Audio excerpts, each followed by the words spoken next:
আজকে সন্ধ্যায় কক্সবাজারের সমুদ্র সৈকতের উপর দিয়ে একটি রহস্যজনক মিসাইল আকৃতির আলোর ঝলকানি দেখা গেছে।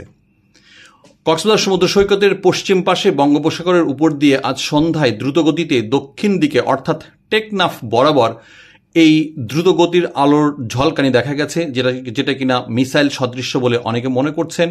কক্সবাজারের উপস্থিত হাজার হাজার দর্শনার্থী পর্যটক সেটি এই আলোর ঝলকানিটি মুঠোফোনে ধারণ করেন। এমনকি কক্সবাজারের যারা সাধারণ জনগণ বা বাসিন্দা তারাও মোবাইল ফোনে এই ভিডিওটি ধারণ করে মুহূর্তের মধ্যেই সেটি সামাজিক যোগাযোগ মাধ্যমে ছড়িয়ে দেয় এবং এটা ভাইরাল হয়ে যায়। এই প্রসঙ্গে কক্সবাজারের যে আবহাওয়াবিদ আছেন, সহকারী আবহাওয়াবিদ এম আব্দুল হান্নানের সঙ্গে যোগাযোগ করা হলে তিনি বলেন যে এই আলোর ঝলকানির বিষয়টি আমরা ভিডিও এবং স্থিরচিত্র ধারণ করে ঢাকার হেড অফিসে পাঠিয়েছি।